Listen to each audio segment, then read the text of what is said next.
Well, it's not many performances that I've done with this. Counting on your fingers. Thanks, Lisa. It's great. Thanks, Rob. And Jesse, thank you very much. This instrument has a long voyage. It started, well, I spent about 13 months in a dark room meditating in India back in the 60s. And without daylight or seeing anybody else. At the end of that, I had some visions. Well, after you spend 13 months praying and you get a vision, you don't say no. You're in. Well, a sane man would have said no. But this is one of these things, if you knew what you're doing, you wouldn't do it. But you get in so far, you can't get away, and it has to be finished. So it took about 6 years. I didn't even know the vision was musical at the time. It was all color, light, there's sound, different things, but I didn't know it was musical in this sense. But a few years later, it started to dawn on me that it was first astrological and then musical. And that astrology and music theory are identical. 12 notes, 12 signs, you get the planets, 7 planets, you get the intervals moving between the planets. And if you take it into numbers, into the language of numbers, it's all the rhythms and the melodies and rhythms. The difference with astrology is the numbers. I'm going to deviate here. Okay. It's just that astrology and life works by ellipses more than perfect circles. In human life, there's distortions. It warps a little bit this way, warps a little bit that way. But still, the cycles go on. And so, when I began to realize it was an instrument, I'd already had a fair amount of foundation in astrology by that time. And I kept saying, you can play this, you can play this. Instead of playing, living a lifetime, you can play it in a period of time. Well, what period of time? So then, when I built it, I wasn't trained a musician at all. I didn't know an A from a Z, much less an interval, or rhythms, or any technical names, or anything. But, so we started, and I took about 6 years to play with designs, just really floating in my head. It's coming in and out of consciousness, sort of seeing it, half seeing it, going through different designs and drawing for it. Then I told my friend, a friend of mine about a guitar maker, and he Sergei Dejong, he's still a luthier and he teaches how to make guitars. He's on the web. He was great to help me. He's also a master of macrobiotics and knowing all the yin yang macrobiotics and things. So, we had a familiarity from the astrology, from the I Ching, so it connected us easily. So when I was explaining it, this could be played musically. And did he think it sounded practical? And that such a thing could be made? I shouldn't ask this question. He said, sure, you can come and make it in my studio. When do you want to start?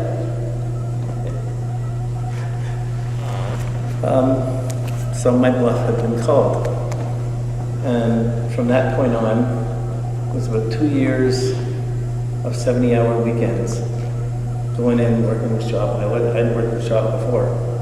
And he guided me how to use the equipment, what to outline it, the grains and the wood and things. So this is a big story. The wood, the main part of it is hardwood, plywood, hardwood core, which isn't made in North America, isn't made in South America, it isn't made in Europe, it isn't made in India, it isn't made in China, it isn't made in Australia. It's only one place in the world that makes hardwood plywood with hardwood core. We get hardwood glue, hardwood glue, hardwood glue. That's a very different thing than hardwood, hardwood, hardwood, hardwood. So it's only made in Russia. Of course, when you order from Russia, they don't have 4x8s. They build everything on 5x5s or 10x10s. Take 10-foot high ceilings, clip them up. So I ordered this hardwood, plywood, hardwood stuff. It finally came. Now I go up in my van and pick it up. It doesn't fit into the van.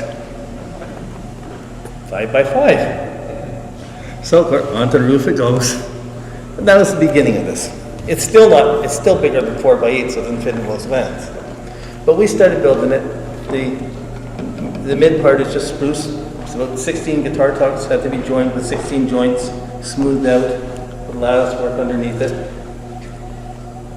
Then the red for the spiral.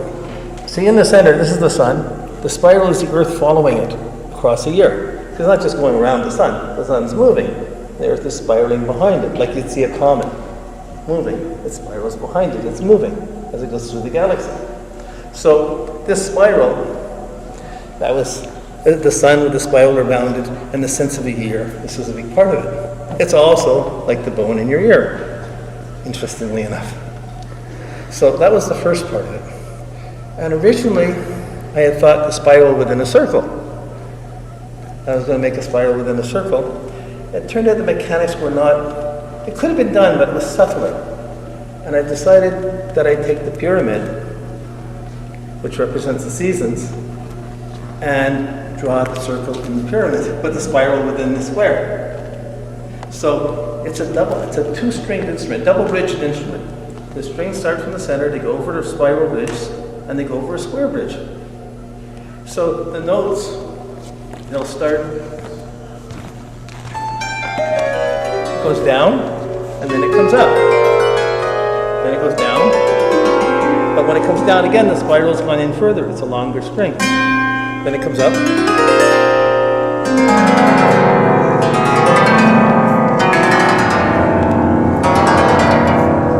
We're so used to music in a straight line. There's a keyboard. To there. Memorize the letters, A, B, C, D. There it goes. That's music. It's really just grammar lessons converted over to music a bit. But the sound, this breaks a wave sound. Going up and down as it goes around the circle. And there's no real beginning or end. You could say this is the beginning of the spiral. I put the beginning of the spiral at Aries. But really the beginning of the circle was zodiacs to Capricorn, had the greatest darkness, which is the secret of indigo. Yeah, it would be indigo, or some say Christ. It's in that silence, the greatest darkness is here, that inner point, where light begins. But for that light, it just ascends. It's not till springtime. By the time spring starts, it's halfway through the year. Then it goes up to the longest brightness. Then it goes back down again. So this cycle was permeating within it. So we have the spiral, we have the spiral bridge, we have the pyramid, the square bridge, and we have a circle of frets. Frets, 360 frets on there. Took longer to make the frets and cut them and measure them and get them on, and then make the whole instrument. That's why I thought they call them frets. There's a fret of them. But I wanted to use plastic, but we had a piece of whalebone in the shop. So, I don't know if you ever cut bone, but I had to cut these 1/4-inch pieces on a bandsaw.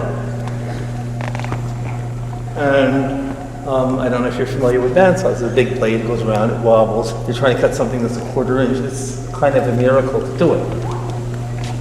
And so I would get wood, you can't get close to it. And bone, it stinks. So like you push it up, and I get a strip of bone about this long, and half of it would be too thin, it would be warped. So it took a lot to just get these cut, and then each bone had to be filed on the top, both sides, to make it even, so there's an even point in the middle of it. Had to make sure they're flat on the bottom and on the sides. Then I had to calculate each of the strings for the intervals for the frets on the string. Then they had to be put on the harp and marked in, properly square, properly interval, and mark them all in, and then measure and put them all in on top. That's enough. Okay, but each one was like, it was an exercise I hadn't done, and it had to be done, and at some point you just have to jump in. The bridge took the longest because it took me 3 times I built it to get it, because it was out a millimeter at the beginning of the spiral, it would be out a centimeter at the edge of the spiral, and that would throw the tuning all off. So it took 3 times, Then Sergey, who was helping me, I was using his shop, he got married and he left. And I'm left with the unfinished instrument and no tool shop. So I got, he introduced me to another guitar maker, Jim Friesen, and he let me use his shop to finish it. But it took me 6 months of looking and being afraid to touch this instrument to fix the bridge. Because I have a spiral bridge, solid Purdue, it's anchored on the instrument, I have the whole thing's together, the holes are, the soundboard's drilled and it's all fixed up. All I gotta do is drill a simple little 1/4-inch hole all the way along the edge of the spiral, so I can put the fret wire in. It sounds easy. It's not a straight line. So it had a whole mechanic of how to build this. So in the end, and you couldn't just use it as part of a circle because it's a spiral, and every section of it's kind of different. So there's a certain amount of wing in it. In the end, I built like a cross, and I stuck a hole in one end of it. I put a Dremel in there, and I held it along, and I finally just pulled it along. No mistakes, not that I can remember. But it took 6 months, because if I did it wrong, the whole thing was wrecked. And my advisors weren't around. So it really has been an alchemical work. It's a map of the solar system. Inlaid underneath each string, on the fret, on the bridge, there's 64 hexagrams in solid and broken dots instead of solid and broken lines, light and dark dots. The stars inlaid in the sky are laid around it as they are the zodiac, as you have up here. Well, not exactly, we got a couple mistakes up here. But it's really, it's all together. It's just the person didn't know the logos, so we got the logos of Virgo and Capricorn, Virgo and Scorpio reversed. But essentially, the constellations are inlaid here. And they're inlaid in such a way that if an astronomer looked at this and realized it's a map of the solar system in space, they could tell it was built in the 1970s.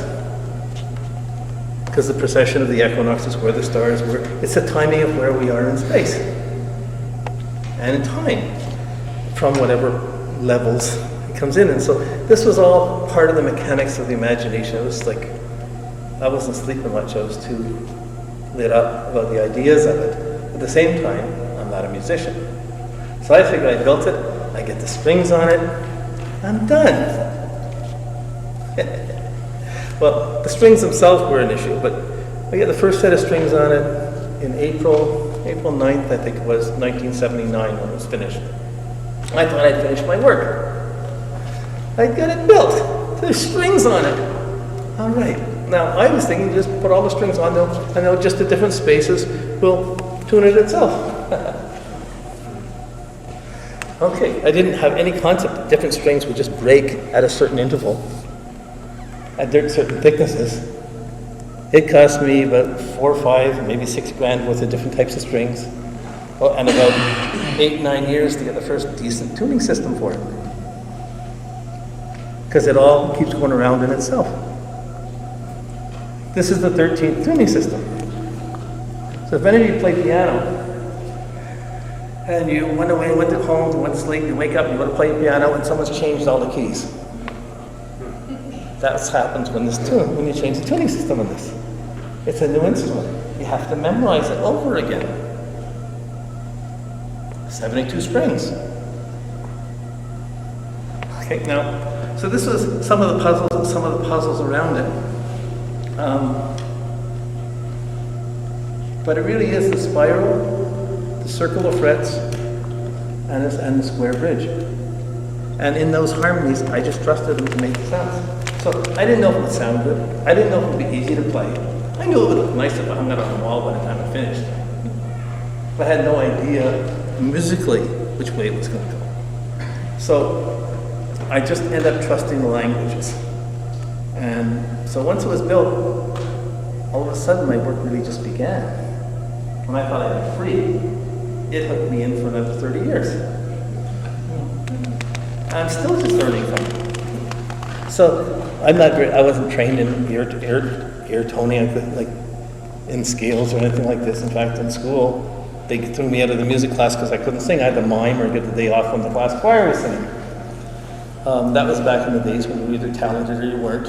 And if you weren't, you're tossed. You're not in the class. So I learned it's a little different than that. Everybody has their spectrum, their voice, their frequencies. I had to start learning around music cycles. But I wasn't really tonally trained that. So I started with percussion. Now, percussion seemed really, I'll take a snare drum. Okay, so I'll take a snare drum. Took a few less than half a year in snare drum. Okay. I said, okay, well, I'll go to the drum set. So I took another year in the drum set. It was fun, it was interesting. Then the percussion, it's very close where percussion starts getting to marimbas and other things, so you come to those scales again. And you get your sounds. And I'm running out of my... So I was doing some stuff at the conservatory, and then I sort of backed off again. So that's too much. I can't do all that. So then I backed off and I went and took some congas. About 2 drums. Okay, use your hands. That's good. I'll go to that. So that's a year and a half. Kind of fun, learning different instruments, different cultures. Then I decided to take one African drum.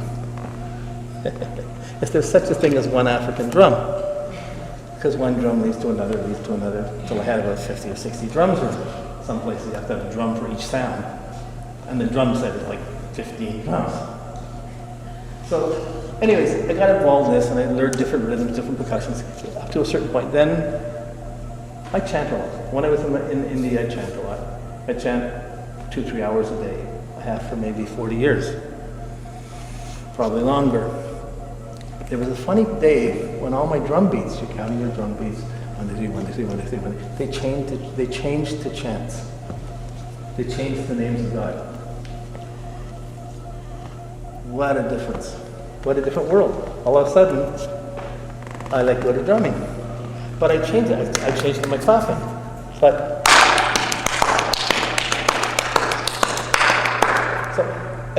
so with I chant and I clap. And I chant all kinds of rhythms, all kinds of things while I'm chanting, but I'm not counting anymore. I'm saying names of God while it's happening. So that's my personal process in coming into this.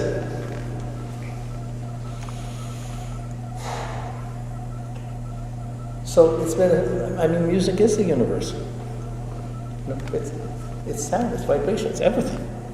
But it's always been totally intimidating for me to try and sing even with it, my goodness. I can chant for hours, but try and sing and have somebody judge what you're doing, all that hazing ritual of music. Where you're singing the right note or right note, that's almost worse than the hazing ritual of universities. When you get through your PhD or not. And you have to just persevere. So it's been up and down, and I've been on the edge of my incompetence or my insecurity around this forever. And now it's 40 years, and it may be my incompetence or my whatever, but it is whatever it is by now. It's not going to change much from what is. I was always trying to say, well, you can't write a 2-minute song for this.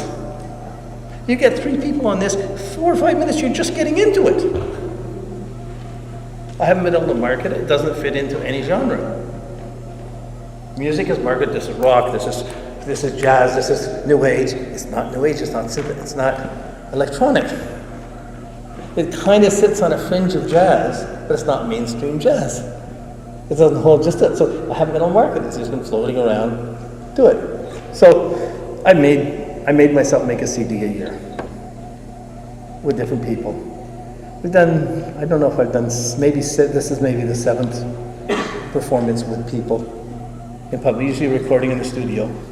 Did a couple at the music gallery. Everybody liked it, but I rent a truck, get 2 people to help me carry it. I'm in $400 or $500 before it starts.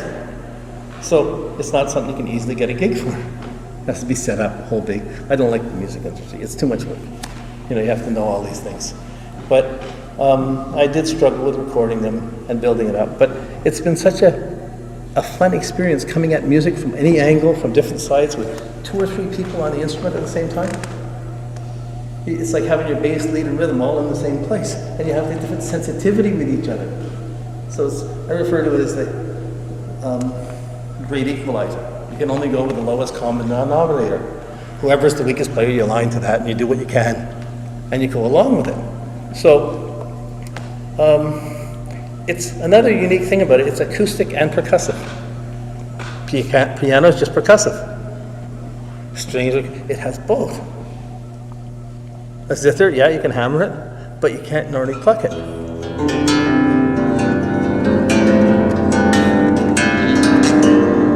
And then there's frets on every string, so you have 72 strings. You take your keys on the piano, but you have a scale for each string.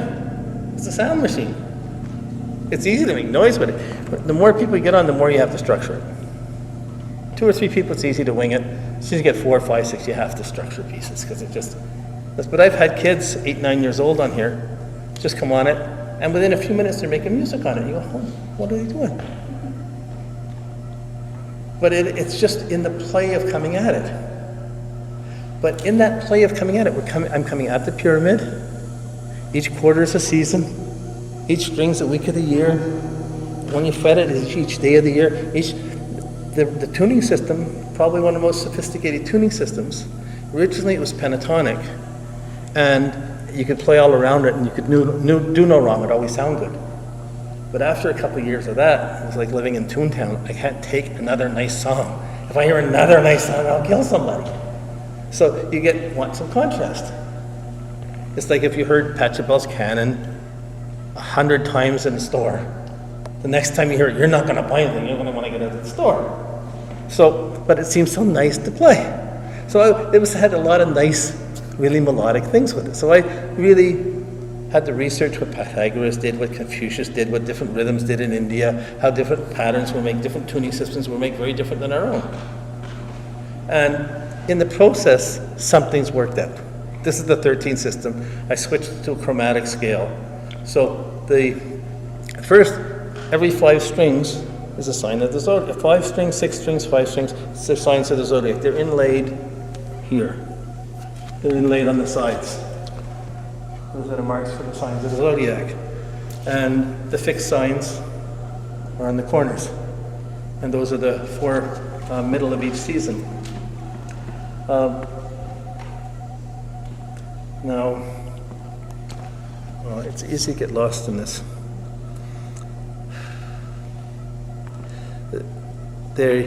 Oh yeah, so if you played your regular scale, here's a chromatic scale.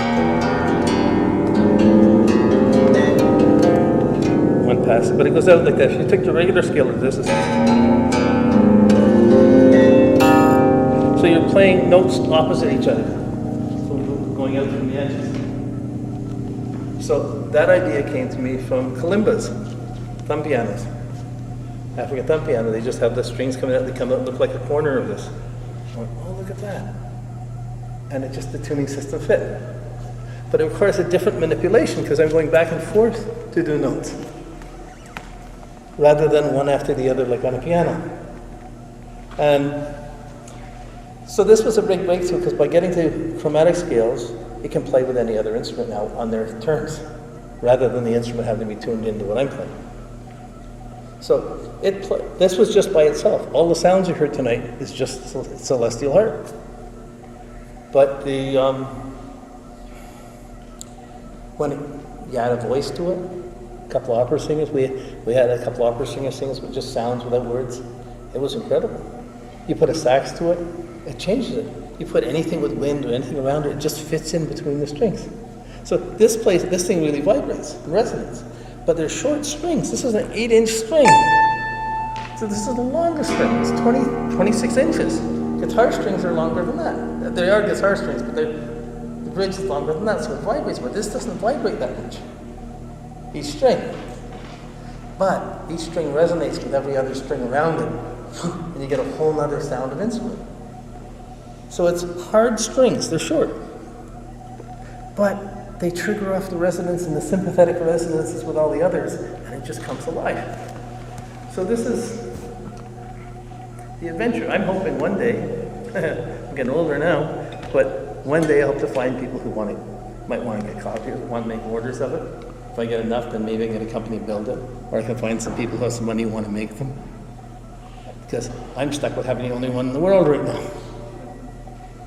And now, where's the next point? This has taken most of my life and most of my resources to get it this far.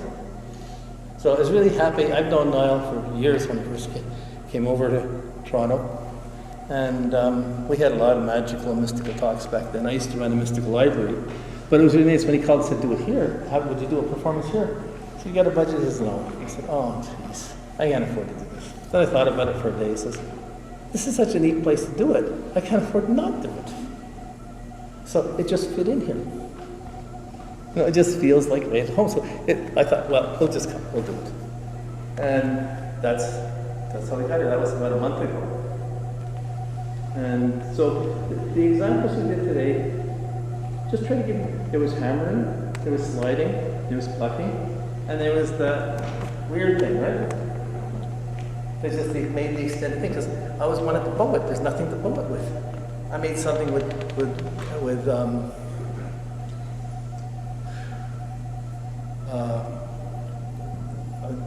hair from a goat, like the skin, and the hair, and I just made like a bow, like with fingers, but it didn't work that well. I had hammers that you could hammer, you could slide it and almost sort of bow it, didn't quite make it. So when I found this is called an e-bow, this little thing. It's two magnets with a little battery in it. But the two magnets only works in certain places, but the two magnets, when you put it over a string, vibrate the string.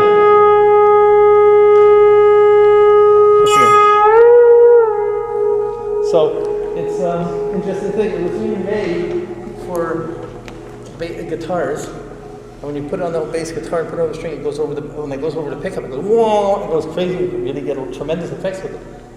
I didn't have the pickups in the right places here where I could do that, but I could get the extended sound. So each thing, even getting the sticks, I'd made 4 or 5 different areas of sticks, but if you have them flat, they're falling over on you. I finally met a zither maker, and I must have said it to a folk music thing or something, but he made these hammers for hammered dulcimer. They were about 40 or 60 bucks a pop, but they had it flat, it was really well worked, and wow, that was a miracle. Then it really opened up the ability to control this and hammer it a bit. So then I had to get the hammering things. Single beat.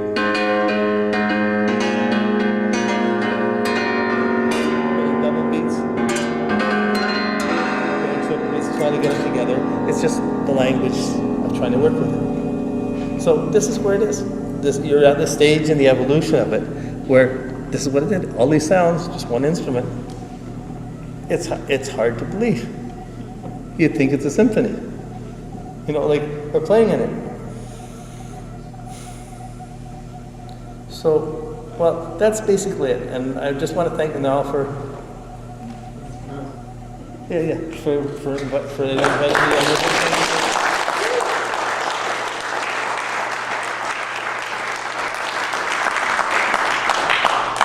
And I want to thank you all for coming. And if you have any questions, you're welcome to ask. From the beginning, the first time I ever played it, I played it just with sounds around it without touching it for 15 minutes in the back and whatever. And you could hear it, it's like an organ. I felt it very different. It almost felt like if you had ears,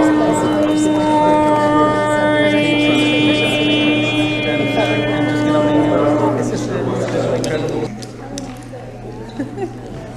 Yeah, no, it just keeps growing. You have to come in and It's hard to set things up just for fun.